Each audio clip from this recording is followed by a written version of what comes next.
In this video, I want to tell you a story about a teenage girl who was struggling with public speaking. No matter how talkative she was around her friends and her family members, she always found herself struggling and panicking in front of the audience. She would recall of that night in grade 7 when we felt the first and very last English speaking contest she ever attended, and due to that, she cried her eyes out that night. That girl with such insecurity and self-doubt is myself, used to be. It was not until 2016 when I first heard of the EF challenge that I want to improve myself so bad. I have heard and saw a lot of extraordinary individuals around my age speaking up their minds about the problems they took interest in, and I just want to do the same as well. But reality just hits me hard. It undermined my determinations, and many times in the past, I found myself fooling around, distracted by the social medias, so that I would not have to care for anything else. Especially, I can't ignore the contest that I've always wanted to join, which is one of the opportunities that I missed.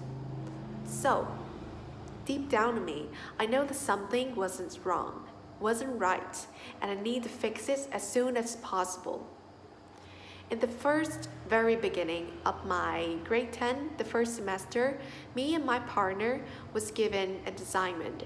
We had to make a presentation in front of the whole class. At first, I just wanted to back out because I was for fear that I would get embarrassed in front of the whole class. But to my surprise, we were praised by the teacher. It turns out it's not the grammar mistakes that matters, nor the mispronunciation that I made, but how I did my best. It was the attitude that matters the most.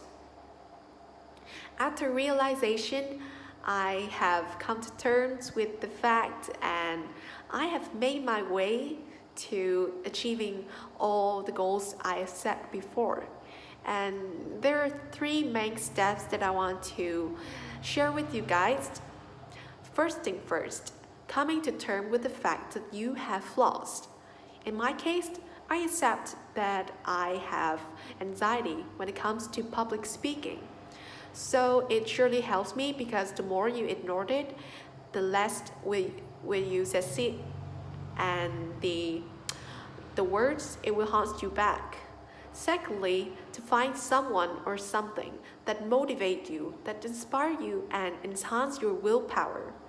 As for myself, I always reminded myself of the dreams I always had and the people I saw on TED Talks, and especially my favorite celebrity, Nguyen, because they are all inspirational and talented speakers who I want to take resemblance of, surely.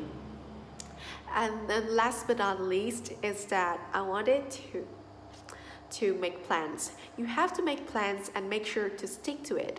Your goals must be achievable and your schedules must not be too hectic so that you would not get overwhelmed. So beside that, there are a few tips and other tips, like whenever you want to feel like giving up, remember the reason why you started. As for myself, I always want to become an acclaimed MC and have my own talk show. So that is one of the motives that keep reminding me to strive harder.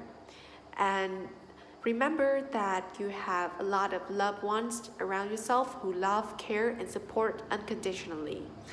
And that's the end of my story. So I just want to tell you guys that it may not seem extraordinary or great to some, but it surely taught me a lesson that is really important in my life. In order to success, you have to conquer your biggest fear so that you can improve yourself and become the better version of yourself day by day. So I'm gonna end this video by quoting one of the sayings from Nelson Mandela. It always seems impossible until it's done. Thank you for your listening.